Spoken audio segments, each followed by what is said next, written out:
Barreto, a fachada do STF, imagem de laterais. Em letras brancas, voltamos a apresentar direto do plenário está de volta, a segunda parte da sessão plenária da tarde de hoje. Vamos direto do plenário. Declaro reaberta a sessão.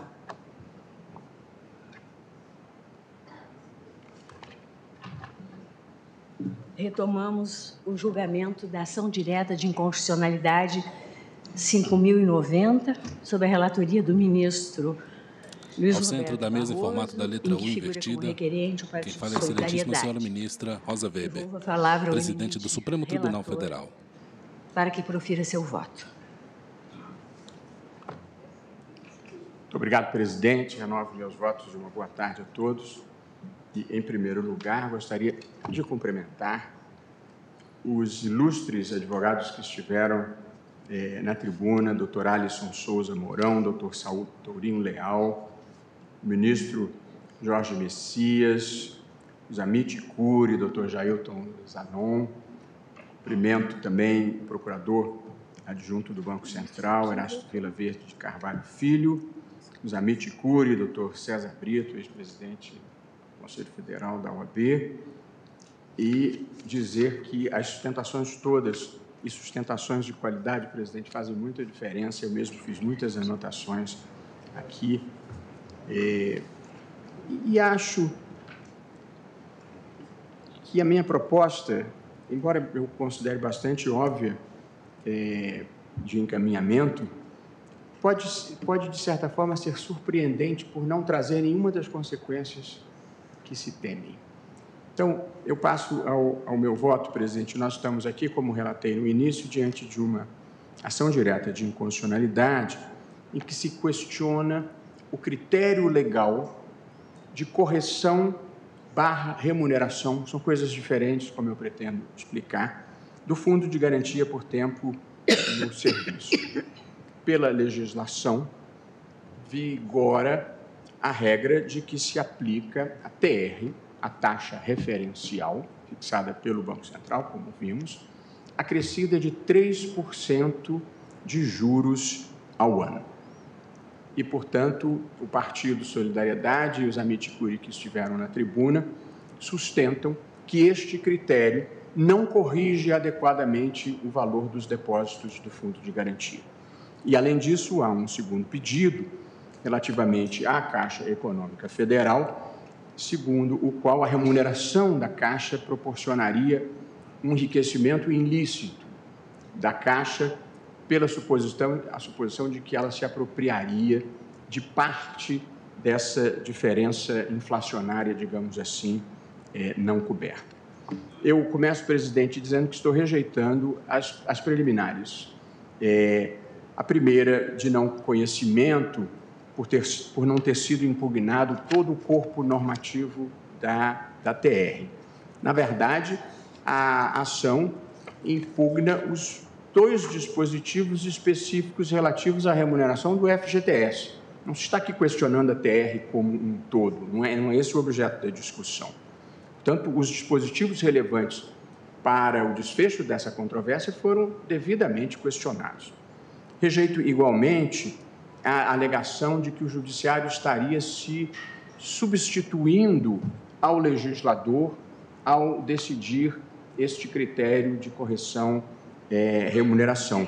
Porque aqui a impugnação é a de que esta legislação, os 2 dispositivos específicos que foram impugnados, o artigo 13 e o artigo 17 das leis respectivas, a alegação é de que eles violariam o sentido e alcance do direito ao fundo de garantia na Constituição, violariam o direito da propriedade e violariam o princípio da moralidade.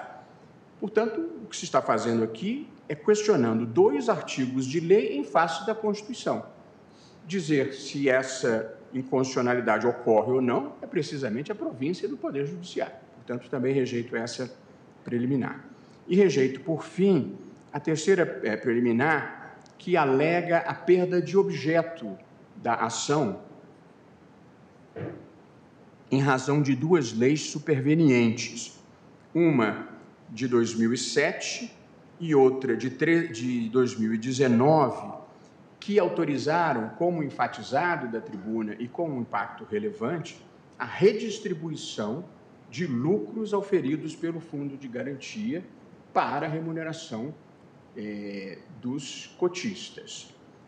De fato, houve 2 leis supervenientes que impactaram, mas não revogaram as leis anteriores e, mais do que isso, elas deram uma discricionariedade na distribuição desses lucros. Podem ser distribuídos ou não distribuídos, podem ser distribuídos na sua integralidade ou parcialmente, portanto, não afeta a legislação vigente, de modo que o interesse em agir subsiste aqui, e por essa razão, presidente, eu rejeitei as 3 preliminares, e se Vossa Excelência estiver de acordo, nem vou destacá-las, porque me parece uma questão relativamente simples. E passo, portanto, ao mérito da questão, que é o que exige a compreensão do papel do Fundo de Garantia do Tempo de Serviço, que é tratado na Constituição e é tratado em legislação ordinária. Na Constituição, o doutor César Brito destacou, e os demais advogados, nós estamos falando de um direito social expressamente contemplado na Constituição, tratado como um direito fundamental pelo Constituinte brasileiro. E não resta nenhuma dúvida, pelo tratamento constitucional da matéria, que nós estamos falando de valores que integram o patrimônio do trabalhador e não patrimônio público. Portanto, o Fundo de Garantia é um direito social do trabalhador, titularizado por ele, e é uma poupança compulsória, é imposta estatutariamente, é verdade, mas é uma poupança do trabalhador compulsória, cujo papel principal é assegurar a sua manutenção e a da sua família na eventualidade de uma cessação da relação de trabalho. É uma proteção contra o desemprego. E, portanto, também como destacado, foi um critério criado em 1966 para substituir a estabilidade decenal que vigorava até então. De modo que é possível demitir o trabalhador, inclusive sem justa causa, e a compensação que ele recebe é o levantamento do fundo de garantia, mais a multa que é calculada com base no fundo de garantia. Portanto, é uma poupança do trabalhador com a promessa constitucional implícita de que vai acumulando ao longo dos anos para que ele, 35 anos depois, quando ele vier a levantar ou se ele vier a ser demitido, ele possa desfrutar de alguma tranquilidade. Essas são as características constitucionais do Fundo de Garantia do Tempo de Serviço. A Constituição não fala nada de financiamento de coisa alguma, nem de outras destinações que não sejam acumular o capital do trabalhador. E aí vem a legislação ordinária, que cuida do Fundo de Garantia, e aí é a Lei 8.036, que atribui aos empregadores o dever de depositar o Fundo de Garantia, correspondente a 8% da remuneração do trabalhador, muito importante, em nome do trabalhador, para deixar claro quem é o dono do dinheiro, e prevê também que essas contas não podem ser livremente movimentadas. É uma reserva de valores para uma eventualidade futura. A lei só autoriza a movimentação do fundo de garantia. Isso é muito importante porque define a liquidez, ou a baixíssima liquidez desse fundo. A lei só autoriza a movimentação desse fundo em caso de rescisão do contrato de trabalho por vontade do empregador, aposentadoria, aquisição de imóvel próprio e algumas outras hipóteses limitadas, e em caso de falecimento, o saldo do cotista é pago aos dependentes ou aos sucessores. Essa é a regulamentação que a lei faz em relação ao direito do trabalhador, como ele é tratado. Aí a lei acrescenta algo que não estava na Constituição. Prevê a lei, não a Constituição, que os recursos do Fundo de Garantia devem ser aplicados no financiamento das atividades de habitação, saneamento básico e infraestrutura urbana. É impossível não concordar com a importância dessa destinação, com a relevância dessas finalidades sociais desses investimentos. Portanto, a lei acrescentou ao regime jurídico do Fundo de Garantia em benefício do trabalhador uma contrapartida de interesse da União e da sociedade, em alguma medida, que é destinar esses recursos ao financiamento de atividades de interesse público. Esse é o quadro jurídico. Quais são as discussões aqui? O autor da ação, o Partido Solidariedade, defende que este critério TR mais 3% ao ano não reflete adequadamente a inflação do período, implicando em perda dos trabalhadores e pedindo um outro índice de correção monetária. Esse é o pedido na ação. A União, por seu turno, afirma que o FGTS tem um caráter multifuncional e que essa remuneração, tabelada modestamente, digamos assim, foi fixada com o propósito de disponibilizar recursos para projetos de interesse público financiados a baixo custo. Nenhum dos dois argumentos, na minha visão, presidente, merece prevalecer integralmente. Vale dizer, nem a correção monetária constitui direito subjetivo constitucional, nem é legítimo causar um prejuízo substancial ao trabalhador para financiar políticas públicas. Qual é a questão aqui posta? Pelos dois lados. Como lidar com a inflação?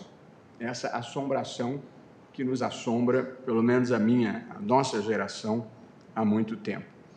A inflação é a perda, como nós sabemos, do valor de compra da moeda, a perda do seu valor liberatório, em razão do aumento de preços. Uma quantidade de dinheiro que comprava X hoje, daqui a um tempo vai comprar metade de X. Essa é, digamos, a consequência prática da inflação. E é natural que os agentes econômicos procurem se proteger contra a inflação. Os agentes econômicos e a legislação procura atenuar os efeitos da inflação. Existem dois mecanismos para fazer isso, presidente, nem sempre bem distinguidos. Um é a correção monetária e o outro é a remuneração do capital mediante a aplicação em investimentos de mercado. Portanto, há aplicações indexadas e há aplicações não indexadas que correspondem às expectativas e às circunstâncias do mercado. Eu analiso brevemente cada uma delas porque elas ambas repercutem sobre o caso que estamos decidindo. A correção monetária, ela aumenta o valor nominal de uma obrigação de acordo com a variação dos preços, aferida de acordo com um determinado índice. Então, geralmente, na correção monetária, faz-se uma cesta de bens ou de bens e de serviços, verifica-se a variação de preço e estabelece o índice correspondente àquela cesta, e esse índice vai atualizar as obrigações que prevejam a aplicação daquele índice. Por isso é que se diz que a correção monetária é sinônimo da indexação da economia. E aqui, e muito importante, o Supremo já se debruçou sobre isso, ao contrário do que supõe o imaginário popular, a aplicação generalizada da correção monetária não neutraliza a inflação. Na verdade, como nós aprendemos da pior maneira, a indexação alimenta a inflação, porque os agentes econômicos, eles elevam os seus preços como forma de recompor uma perda anterior do poder aquisitivo da moeda. Mas essa recomposição se projeta na inflação futura e, portanto, cria-se um mecanismo permanente de realimentação. E justamente por isso, no Brasil, a correção generalizada dos preços favoreceu, no passado, uma escalada inflacionária que conduziu o país a um cenário da hiperinflação, que nós só conseguimos superar com a desindexação da economia pelo Plano Real. Portanto, o Supremo Tribunal Federal, constatando que existe mais de uma maneira de lidar com a inflação, que a correção monetária não é a única, já declarou formalmente que não existe um direito subjetivo constitucional à correção monetária, num acórdão de 2002, do qual foi redator o então ministro Nelson Jobim. A Constituição Federal, escreveu Sua Excelência, não prevê um direito público subjetivo à correção monetária genérica e universalmente invocável, e esta posição foi seguida por esse tribunal em acórdão redigido pela ministra Carmen Lúcia em 2011. Portanto, a posição do Supremo, que eu estou aqui reiterando, é: não existe um direito constitucional à correção monetária. A outra forma de lidar com a inflação é a remuneração do capital por meio de uma aplicação financeira. O mercado, em geral, adota remunerações diferenciadas para os diferentes investimentos, de acordo com o risco, de acordo com a segurança, de acordo com as condições macroeconômicas, entre os quais a expectativa de inflação, mas não é uma indexação. Esse segundo modelo tem vantagens e ele tem prevalecido no direito brasileiro, sobretudo depois do Plano Real. Ele evita a retroalimentação do fenômeno inflacionário pela adoção de critérios de mercado para a remuneração do capital e a compensação de eventual perda.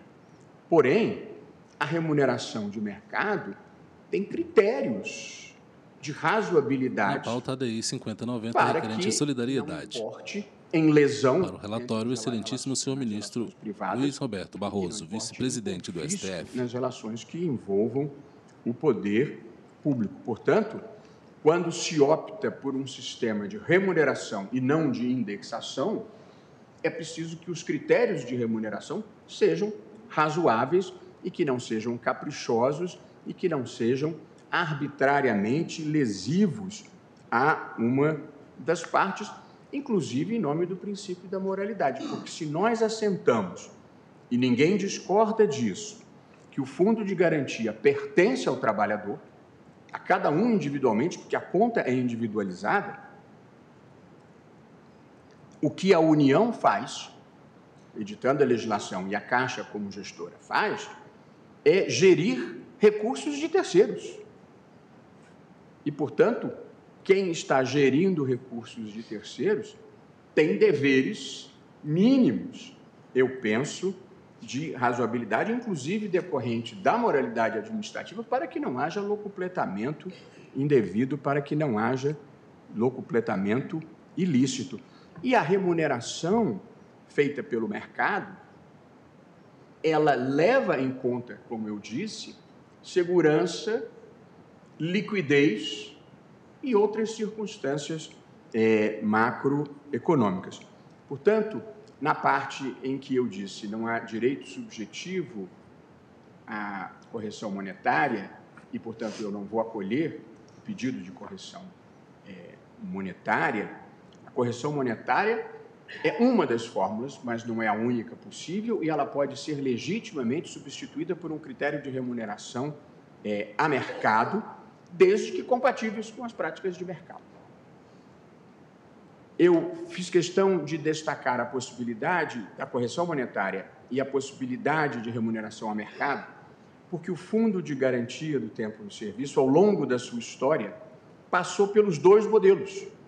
Houve um modelo de correção monetária, implantado inicialmente pela Lei 8.036 de 90, portanto, o modelo inicial era um modelo de indexação, que previa a correção monetária de acordo com a caderneta de poupança. Depois, a partir de 91, teve início um processo de desindexação da economia e, portanto, se modificou o critério e passou a ser remuneração a mercado pela TR, mais juros de 3% ao ano, que é precisamente a legislação que está aqui sendo impugnada. Portanto, houve uma fase em que a correção monetária era um direito previsto em lei e há uma segunda fase em que se prevê uma remuneração a mercado TR mais juros de 3%. Só que quando houve essa modificação para a remuneração e se previu TR mais 3%, na verdade se estabeleceu um tipo de remuneração inferior ao da caderneta de poupança. O investimento mais conservador que existe no mercado financeiro. As cadernetas de poupança, elas rendiam TR mais juros de 0,5% ao ano.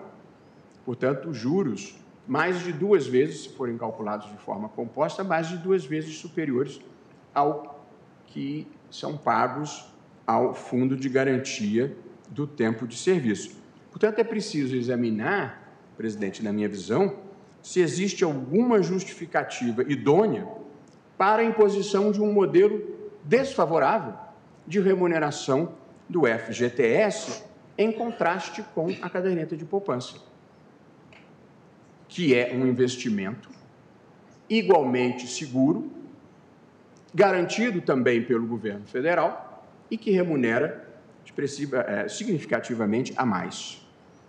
Qual é, e aqui é importante observar, quando vou procurar demonstrar por que considero o modelo atual inconstitucional, Ministros, desde o início a caderneta de da poupança, é por isso que eu estou usando a caderneta de para poupança a como correção referência, monetária desde o início a caderneta de das contas poupança foi vinculadas no utilizada Fundo de como Garantia por referência Tempo de para o Serviço, a DEI FGTS. 5090, requerente Na fase de indexação, solidariedade. era igual à poupança, e na fase da remuneração a mercado, era o mesmo critério de correção da poupança, a TR, só que com juros menores. Mas a caderneta de poupança sempre foi a referência adotada pelo fundo, para o Fundo de Garantia. E, como disse, ambos os investimentos são seguros e garantidos pelo governo federal. De modo que o que justificaria remunerar a poupança do trabalhador em percentual inferior à remuneração da poupança das pessoas em geral, que têm caderneta de poupança? A resposta foi dada insistentemente na tribuna.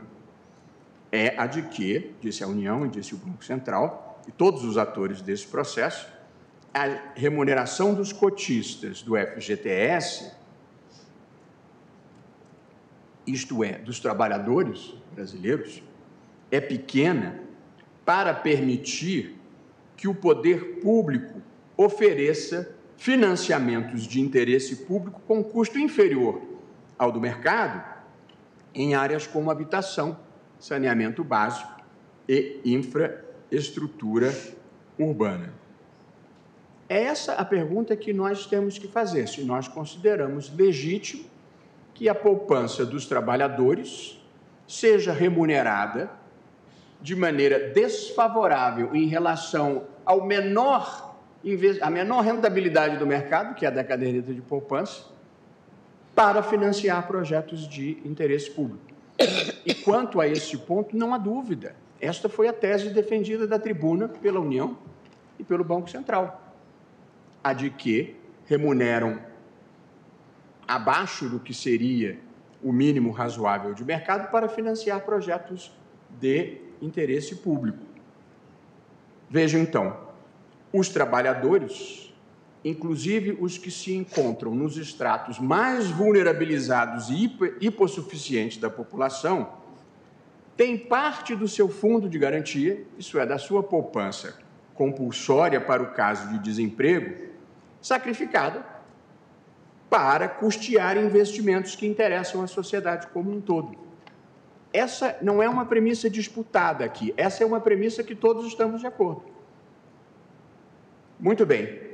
Aqui eu pediria, presidente, às pessoas de classe média alta, uma gota de empatia, que não é difícil nesse caso. Imagine a alta classe média brasileira que investe em renda fixa, em fundos de ações, em fundos de multimercado e em câmbio, e tem lá os seus investimentos. Se de repente viesse uma regra que dissesse assim: todas essas suas aplicações terão uma rentabilidade pré-determinada, abaixo da poupança, porque o país está precisando fazer investimentos sociais importantes. O que aconteceria se hoje se editasse esta norma dizendo isso? O mundo ia cair. Confisco, violação ao direito de propriedade, coletivismo, daí para baixo. Pois é exatamente isso que está acontecendo aqui. É exatamente isso que se faz aqui. Uma aplicação financeira compulsória, muito semelhante à poupança, em que os cotistas são forçados a aceitar uma remuneração extremamente baixa e inferior a qualquer outra aplicação de mercado, sem ter liquidez. Porque a poupança, o titular da poupança pode tirar o dinheiro lá e colocar em ações, se ele quiser, ou colocar em câmbio, ou colocar onde... Mas o titular do FGTS não pode. Portanto, o tomador desse dinheiro, seja a União, seja a Caixa que faz a gestão, não corre nenhum risco de saque desordenado. O dinheiro fica lá paradinho. E a regra, normalmente, no mercado financeiro, é quanto menor a liquidez, maior a remuneração, e não o contrário. Portanto, o que ocorre aqui, respeitando todas as posições contrárias, é uma funcionalização da propriedade privada dos trabalhadores, que também têm direito à propriedade privada, em circunstâncias que, a meu ver, ultrapassam o limite do que seria razoável. Porque impõe a um grupo hipossuficiente o custo integral de uma política de interesse coletivo, sem remuneração condizente com essa situação. Na minha visão, sempre respeitando as visões contrárias, os argumentos contrários, nós temos aqui um problema que eu estenderia até a dignidade humana. Nós temos um problema de imperativo categórico. Uma das versões do imperativo categórico kantiano é: ninguém é um meio para realizar os fins dos outros. Todas as pessoas são um fim em si mesmas, e não um meio para realizar fins alheios. E quando você apropria o dinheiro do trabalhador sem remunerá-lo adequadamente para atingir fins públicos, você simplesmente transformou ele num meio para fins da sociedade que não aproveitam o interesse dele. E o imperativo categórico kantiano é a regra mais elementar de ética pública e privada. Eu reitero aqui, presidente, a necessidade de igualdade. Se nós fizéssemos isso com as pessoas que têm os seus próprios investimentos, porque esse é dinheiro do trabalhador, está na Constituição, com os altos investimentos, as pessoas vão pegar em armas.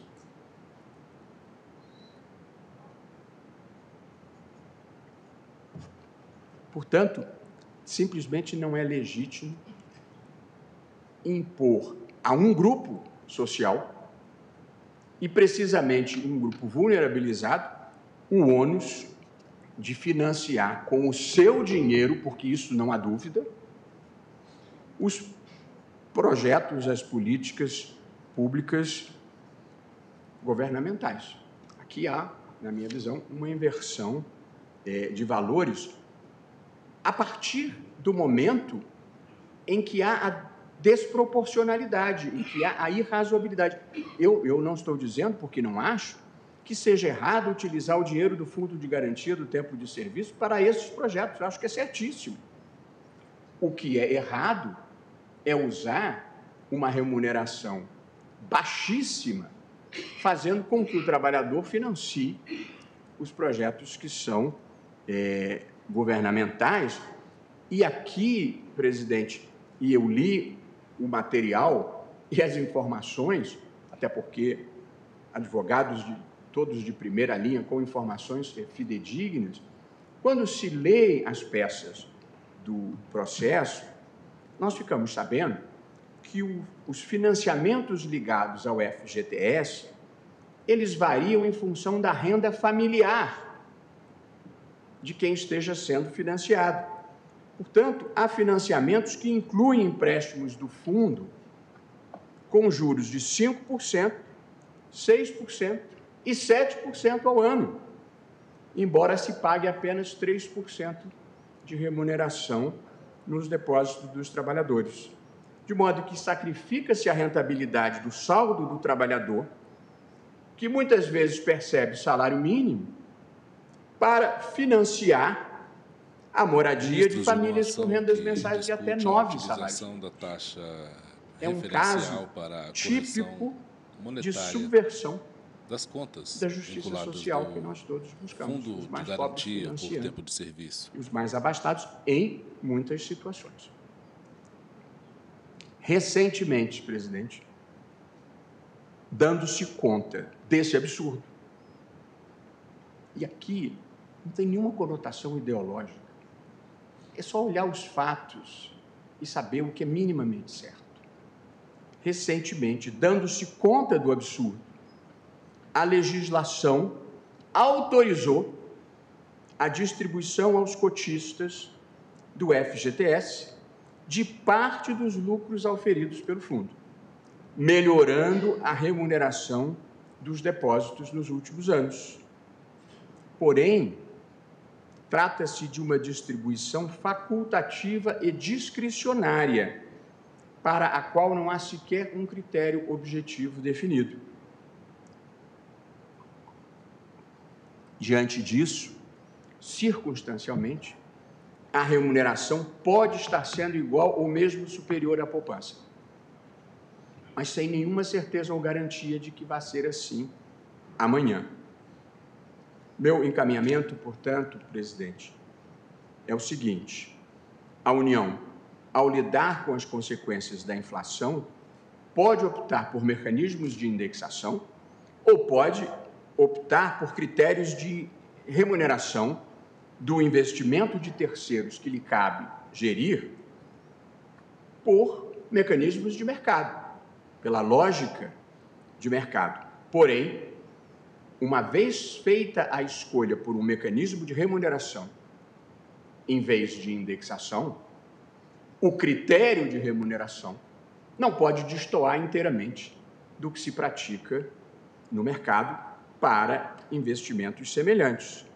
Relembrando sempre, o Fundo de Garantia é um recurso de propriedade do trabalhador, não é um recurso público, com natureza de um direito constitucional social provido de garantias iguais ou maiores do que as da caderneta de poupança, sem o direito do cotista sacar a qualquer tempo.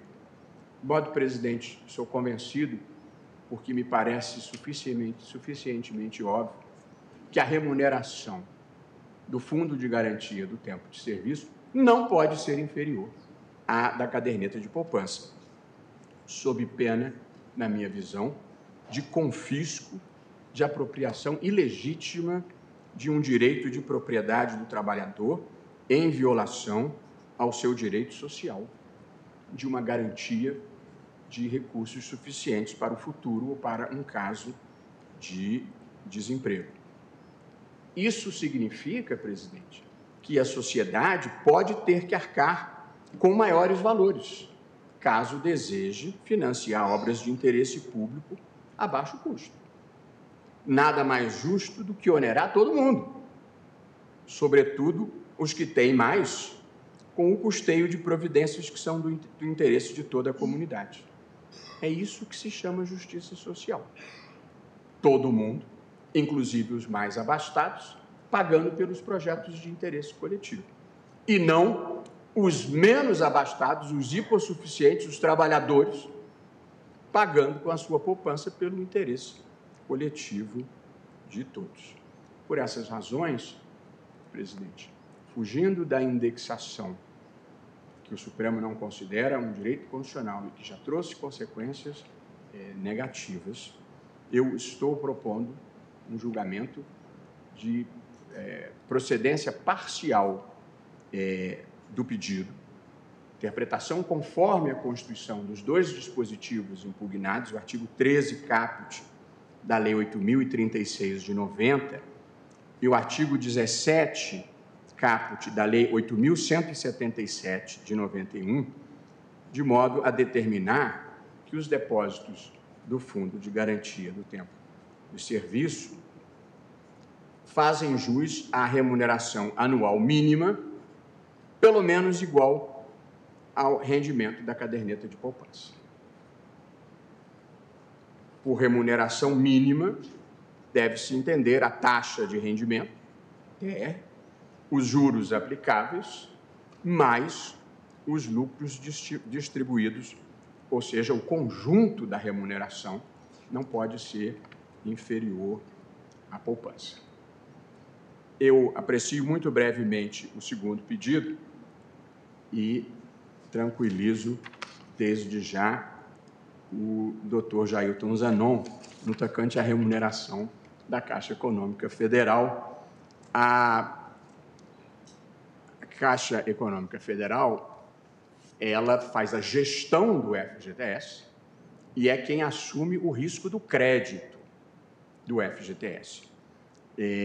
Até 2007, a Caixa percebia valores fixos e percentuais sobre as operações de crédito realizadas com os recursos do fundo.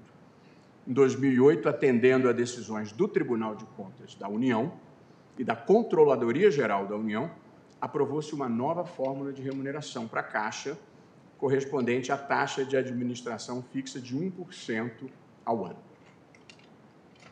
De modo que a Caixa não retém em seu proveito eventuais diferenças decorrentes da aplicação da ATR. Portanto, não há, a meu ver, o enriquecimento ilícito afirmado.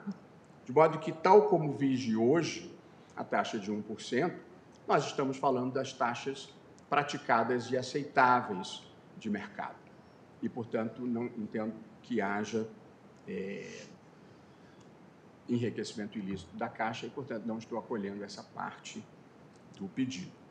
Quanto aos efeitos temporais, as normas aqui questionadas, elas estão em vigor há mais de 3 décadas. Em 2014, questão semelhante a esta, que nós estamos discutindo aqui, foi considerada desprovida de repercussão geral pelo Supremo, no ARE 848-240. Então, o Supremo não havia conhecido dessa matéria anteriormente em recurso extraordinário. Em 2018, o Superior Tribunal de Justiça, apreciando recurso especial repetitivo, afirmou que não compete ao Judiciário substituir a TR por outro índice de correção monetária, questão próxima àquela que nós estamos examinando aqui. De modo que a decisão do Supremo em 2014 e a decisão do STJ em 2018 criou uma percepção de estabilidade do quadro normativo até aqui vigente.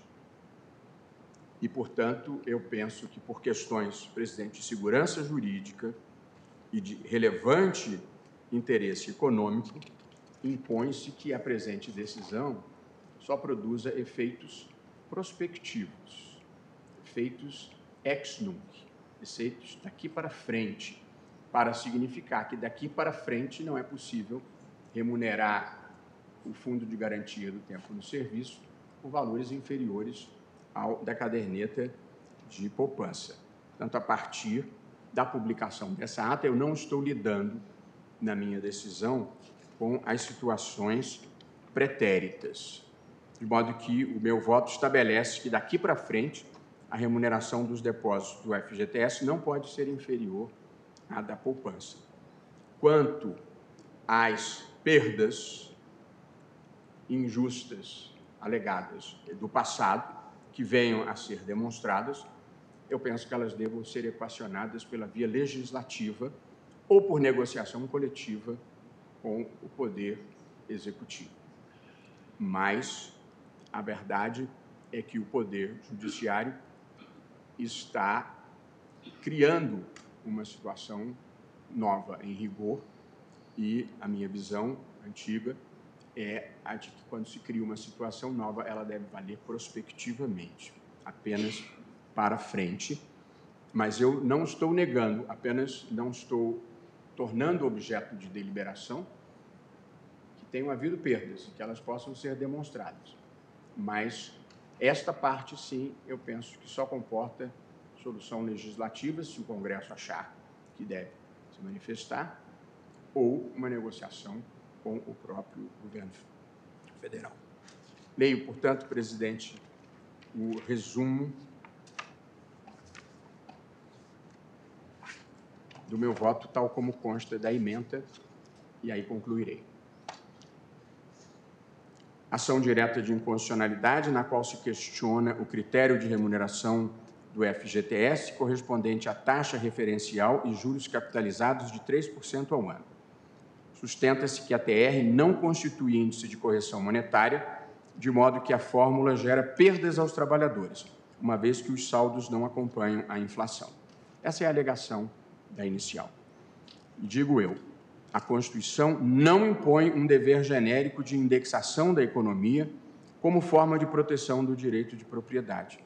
Cabe ao legislador optar ou não pela correção monetária, os índices a serem adotados e a forma de sua incidência. E cito os precedentes do Tribunal. 3. Nas aplicações financeiras como o FGTS, é lícito lidar com o risco inflacionário alternativamente por meio de correção monetária ou previsão de uma remuneração razoável do capital, à semelhança do que faz o mercado com relação a outros investimentos. A TR é um critério de remuneração. Entretanto, a remuneração de qualquer investimento financeiro deve ser proporcional aos riscos assumidos e à sua liquidez. O FGTS se assemelha a uma poupança forçada, de titularidade do trabalhador, oferecendo níveis de segurança semelhantes e liquidez inferior à caderneta de poupança. Em tais condições, não pode ensejar remuneração menor do que a da caderneta. Existe a alegação de que os recursos do Fundo de Garantia são utilizados para fins sociais relevantes, como financiamento habitacional, saneamento e infraestrutura urbana. Porém, existe um direito à igualdade perante os encargos sociais. Não se pode impor os custos de uma política pública de interesse geral da sociedade exclusivamente aos trabalhadores, grupo composto pelos estratos mais vulneráveis e hipossuficientes da população, sem violar o direito à igualdade. Tampouco se pode atribuir aos que têm menos o custeio dos interesses de todos, sem subverter critérios mínimos de justiça social, princípios da razoabilidade, proporcionalidade, moralidade e boa-fé objetiva. E aqui quero deixar claro, presidente, que da decisão, do encaminhamento que estou propondo, não há cadáver no armário, porque não há passivo a ser pago, salvo numa eventual negociação política. Portanto, a nossa decisão não cria um passivo. E, em rigor, sequer modifica o status quo vigente neste momento, porque, segundo informa a Advocacia Geral da União, aqui muito bem representado pelo ministro Jorge Messias, desde 2019, pela aplicação dos novos critérios, não se remunera o fundo de garantia do tempo no serviço abaixo da caderneta de poupança. De modo que o que nós estamos fazendo é dizendo que não é possível retroagir a uma situação menos favorável do que a da caderneta de poupança. Portanto, nem há cadáver no armário, nem há impacto sobre a situação corrente do país, em que todos estão compreensível e justamente preocupados com a questão fiscal. Embora, na vida, a gente não deva promover o horror jurídico por medo do horror econômico.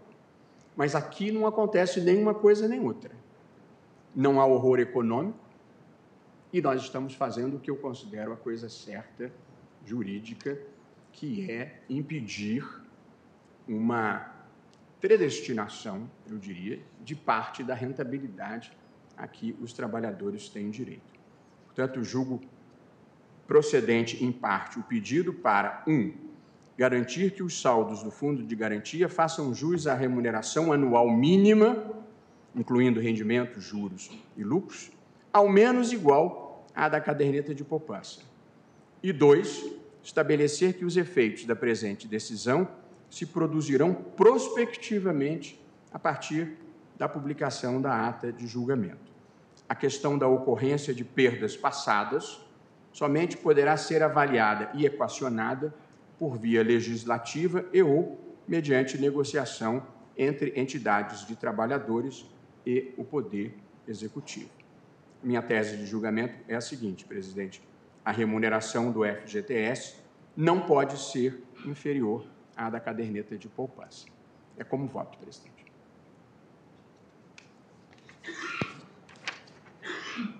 Muito obrigada, ministro Luiz Roberto Barroso. Nós teríamos 10 minutos ainda na sessão, mas eu estou com dificuldade porque perdemos o quórum agora. Então, eu ouço o ministro André Mendonça. O ministro Fux voltou. Que bom. Ouço o ministro André Mendonça sobre a possibilidade de votar ainda hoje. Ministro André, ou deixamos para continuidade?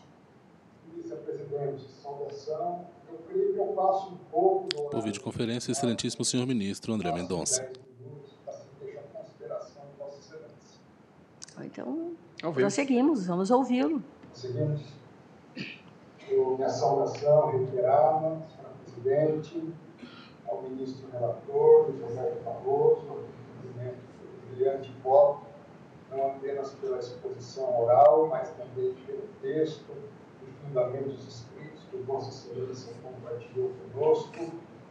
Minha saudação aos eminentes pares, tanto o ministro Alexandre presencialmente também, como os ministros Luiz Fux, ministro Nunes Marques, e eminente vice-procuradora-geral da República, aos nobres advogados que sustentaram novamente nesta tarde. Faço em nome do ministro Jorge Messias, da Advocacia Geral da União. Senhoras e senhores, eu seguirei, senhora presidente, a essência do que foi trazido pelo ministro Luiz Roberto Barroso e permito apenas fazer algumas considerações que considero relevantes e reforço até mesmo ao que o eminente relator já nos trouxe.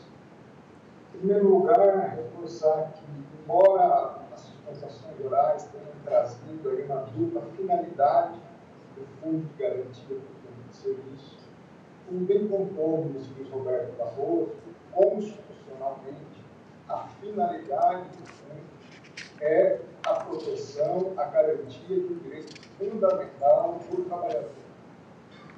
Nos termos da Constituição, a essência do fundo, a concepção tanto originária do fundo como a essência constitucional do fundo, é a garantia do direito do trabalhador. Logicamente que, uma vez existindo esse fundo, a legislação ordinária, já há muito tempo, tem buscado dar uma finalidade pública também à aplicação desses recursos enquanto o trabalhador não satisfaz ou não tem o direito próprio a sacar os valores correspondentes à sua cota dentro do fundo de garantia. E aí sim, financiar políticas públicas, políticas sociais, se dá uma destinação pública ao fundo, mas isso não significa que quem tenha que custear essas políticas públicas seja o trabalhador em si mesmo, seja de forma específica o próprio fundo de garantia. A essência da garantia dessas políticas públicas é através dos impostos, dos tributos, que aí sim tem uma destinação direta encaminhada aos respectivos tesouros, federal, estadual e municipal, através dos quais, através desta receita, essa sim, é que devem os entes públicos formular as políticas públicas que correspondem também a outros direitos sociais garantidos na Constituição.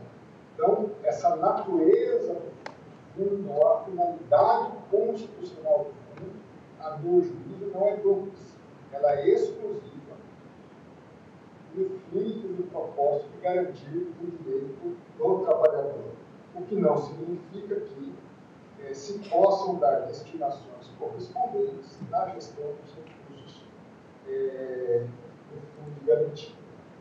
A par disso, eu trago uma perspectiva de que, no início, a modulação ou a forma de remuneração do fundo de garantia, ela tinha, a meu ver, uma validez constitucional. Isso porque, inicialmente, e a própria parte autora, fazendo justiça à agremiação partidária autora, entre os itens 42 e 59 da petição inicial, a parte autora traz um histórico de toda a normatização correspondente à remuneração do fundo de garantia do tempo de serviço. E, dentro dessa perspectiva, desse histórico, diz a parte autora: a TR foi criada para remunerar as cadernetas de poupança com a expectativa de uma inflação futura no período de aplicação, em lugar de uma inflação passada. Desindexava, assim, a caderneta de poupança da inflação passada. Ao longo do tempo, em 95, através da INP 2074, em 96, através da Lei Federal 89/81, entre outros normativos, esses fatores específicos do cálculo da TR foram sofrendo modificações. Até que em 1999, há uma mudança significativa através da emissão da resolução do Conselho Monetário Nacional, número 2604, no sentido de promover uma desvinculação total da TR, tanto da inflação passada como da inflação futura, por alterações significativas na metodologia do cálculo desse índice financeiro. A partir desse momento, deixa de ser adequado, entendo eu, de forma isolada, se considerar a TR como um critério de correção monetária aportado ao fundo de garantia. Eu quero dizer que, no primeiro momento, sobre a minha leitura, havia uma validez constitucional na aplicação da TR como Estado. A partir de 99, a mera incidência da TR, a crescida da taxa de juros de 3% ao ano, em função dessa nova metodologia, nós não temos mais uma correspondência da TR como um critério válido de correção monetária, então nós entraríamos, sob a minha leitura, num processo de inconstitucionalização da metodologia. E isso, para mim, fica muito claro, senhor presidente. Eu trago aqui uma tabela do meu escrito da incidência da TR desde 92 até o ano de 2003, em comparação tanto com o INPC como com o IPCA-E. A título de exemplo, em janeiro de 95, a TR teve um índice de 2,10, o INPC 1,44 e o IPCA-E 1,78. Ou seja, a TR teve um índice até superior Ele tinha como ligar, eu peço para ele aumentar. O mesmo se repete em janeiro de 95, em janeiro de 97. Ministro André.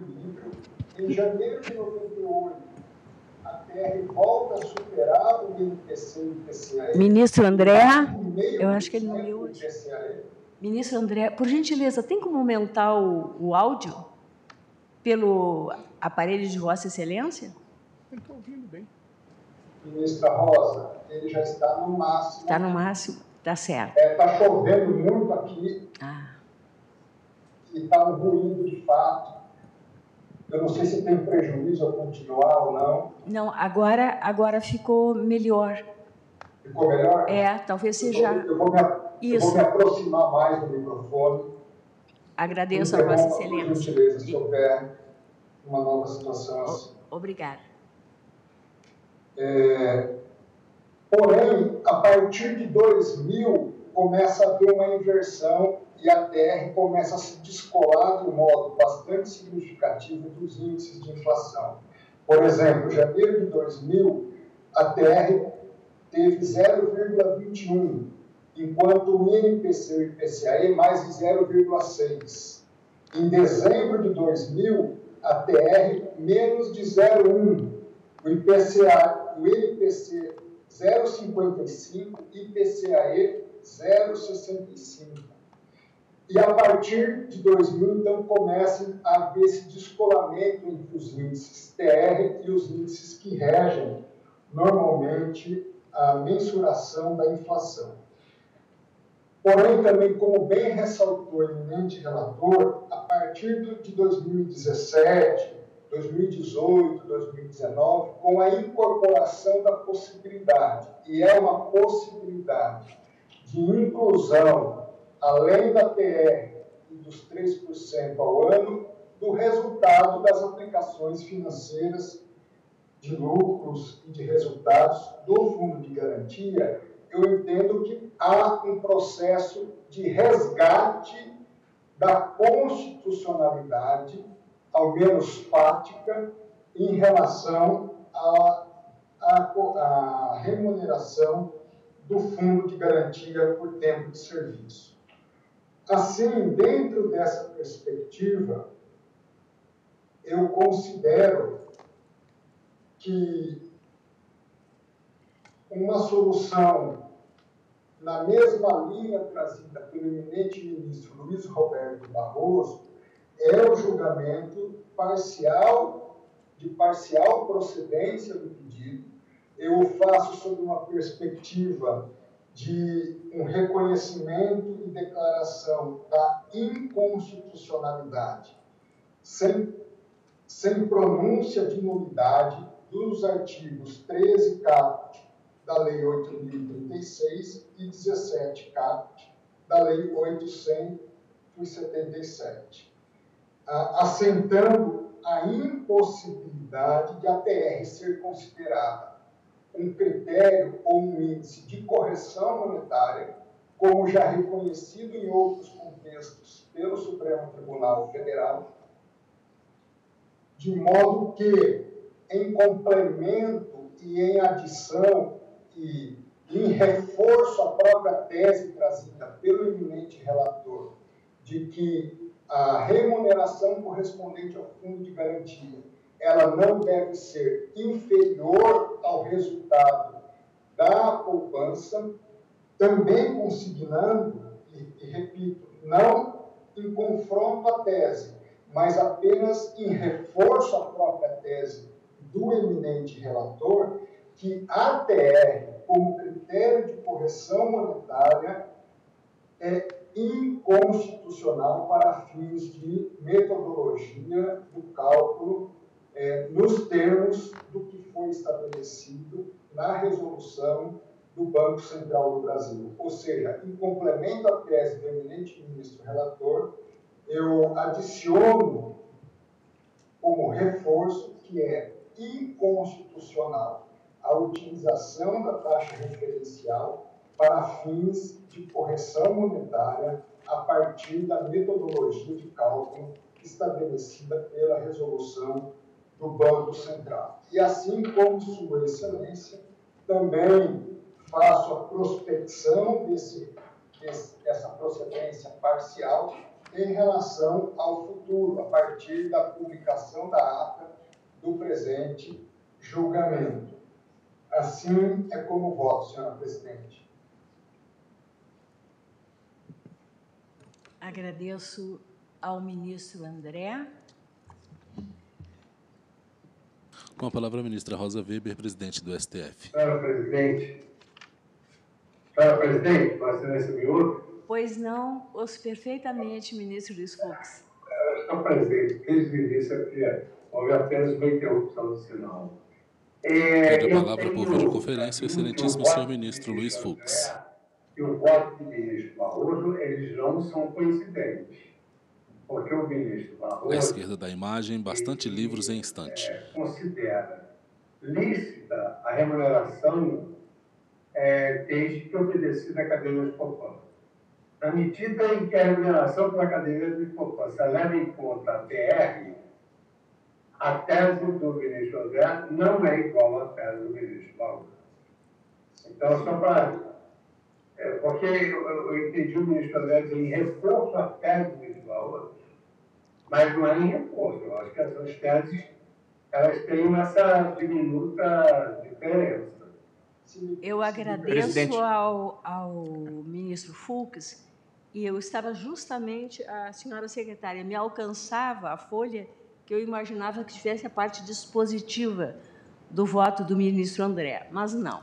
É a parte dispositiva do voto do ministro Luiz Roberto Barroso. Então, eu iria questionar o ministro André, justamente o ministro Fux, porque também ouvi, como Vossa Excelência, que o ministro André estaria a votar no sentido de adicionar a tese Vossa Excelência me permite um brevíssimo comentário? Sim. Já vamos ouvir. Veja, o que o ministro André afirmou... Ele mesmo vai depois explicitar. Certo. O que o ministro André afirmou é a reiteração de uma jurisprudência que prevaleceu no Supremo, de que a TR não é critério de correção monetária. E eu estou de pleno acordo com essa afirmação do ministro André. Todavia, o que eu procurei pontuar na minha decisão é que o critério de remuneração do fundo de garantia deixou de ser a correção monetária e passou a ser um critério alternativo de remuneração de mercado. Essa remuneração de mercado é que eu disse, não pode ser abaixo da caderneta de poupança. Portanto, eu não me opus de fato à TR, teria me oposto se eu considerasse que o critério era de correção monetária, mas eu acho que o critério adotado pelo legislador é um critério distinto do da correção monetária. Por isso, eu não me incomodei em permanecer a TR, desde que assegurado esse patamar mínimo. Pelo que entendi do voto do ministro André, ele não diverge desse ponto de vista, mas aí, como ele está presente, vamos ouvir a interpretação autêntica. É que ele declara inconstitucionalidade. Pois não, ministro André. Eu iria questionar exatamente Vossa Excelência para poder fazer o lançamento do voto. Tentando eu convívio nesse sentido na própria interpretação trazida a meu juízo pelo ministro Barroso. Eu considero que a TR, para fins de correção monetária, é inconstitucional. Agora, como um dos critérios que compõe a remuneração do fundo de garantia, junto a outros critérios, eu entendo que nenhum dos critérios trazidos hoje pela legislação consideram correção monetária. E o próprio voto do ministro Luiz Roberto Barroso, ele tenta afastar essa questão do nominalismo, a questão da correção monetária como uma feição constitucional trazida obrigatoriamente em todas as considerações que são aportadas na realidade econômica, mas a TR não deixa de ser hoje um critério para compor, junto a outros elementos que hoje a legislação traz, como válido nessa outra dimensão, repito, que não a da correção monetária. Obrigada, ministro André. Eu vou fazer a leitura da parte dispositiva do voto do ministro Luiz Roberto Barroso, porque eu preciso fazer o lançamento, né, para ver se Vossa Excelência acompanha essa parte dispositiva, porque eu também fiquei com o mesmo sentimento do ministro Luiz Fux, no sentido de um reconhecimento de inconstitucionalidade enquanto tal, mas pode ser uma questão da percepção. Eu gosto muito de lembrar o Lacan, quando ele diz: eu sei o que eu digo, eu não sei o que você escuta. E, às vezes, o nosso ouvido, de fato, né, no momento, não tem a percepção adequada. Então, eu Presidente, faço... Vossa Excelência me permitiria eu ler o dispositivo? Porque teve uma pequena modificação, ou posso mandar novamente? Não, eu fico tranquila, porque Vossa Excelência diz que é porque houve uma pequena alteração. Não, é porque... Porque senão eu ia achar que Vossa Excelência não gosta da minha voz, eu ia ficar muito triste. Deixa eu... Se Vossa Excelência ler no computador, eu lhe mando por zap. Agora, Vossa Excelência lê, é muito melhor. Não, eu até estou com um problema na minha voz, eu prefiro que Vossa Excelência leia. Me faça a gentileza. Tá bom. Então, o dispositivo ficou assim. À luz de tais argumentos, voto no sentido de 1.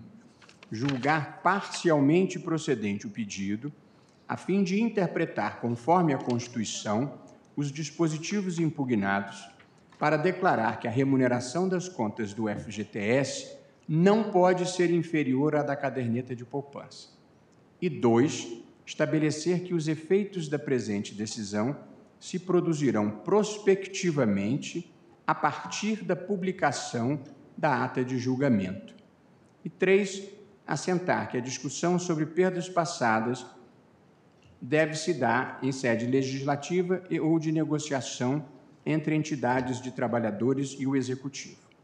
Firmo a seguinte tese: a remuneração do FGTS não pode ser inferior à da caderneta de poupança. É que tinha faltado a interpretação conforme. Obrigada, ministro. Senhora Presidente, pois se não. me permite, Pois não. até para evitar essa dupla interpretação, eu vou ajustar aqui a parte dispositiva, até porque a essência, eu digo, é a mesma, de parcial procedência. Apenas a forma, talvez, de dispor ao final é que haveria aí uma divergência de enunciados. Então, eu adero integralmente nesse ponto ao dispositivo trazido pelo ministro Luiz Roberto Barroso, apenas conseguindo, ao final, também que a TR não é, e até porque Sua Excelência, nesse ponto, acho que converge também, não é um critério de correção monetária, como já reiteradamente reconhecido pelo Supremo Tribunal Federal. Eu apenas fiz essa consideração porque nós estamos decidindo hoje um parâmetro normativo. E o próprio ministro Luiz Roberto Barroso consignou que esse parâmetro ele não tem uma vinculação obrigatória, mesmo na questão da remuneração compartilhada dos resultados do fundo. Então, apenas para se evitar que futuramente se considere a TR como um critério específico de correção. Não considero o inconstitucional como um critério a mais no ponto da remuneração. Só reiterando isso. Obrigada. Então, Vossa Excelência está acompanhando o voto do eminente relator, nos termos agora lidos por Sua Excelência, e eu faço, em função da suspensão do julgamento, pelo horário de encerramento da sessão, que após o voto do eminente relator, nos exatos termos que acabaram de ser explicitados pelo ministro Luiz Roberto Barroso, e do voto do ministro André Mendonça, também no sentido da parcial procedência da ação, acompanhando o relator, nos moldes que explicitou, o julgamento foi suspenso. Nós, na sessão de ontem, não conseguimos terminar o julgamento dos processos relatados pelo ministro Alexandre de Moraes e fizemos o adiamento para a próxima quarta-feira. Então, este fica com a designação de continuidade para a próxima quinta-feira, dia 27 de abril. Todos cientes, então. Quando tentarei, pelo menos, colher o voto de todos os demais. Qual é o caso? Só me resta agradecer a presença de todos, desejar uma excelente noite, declarar encerrada a sessão. Muito obrigada.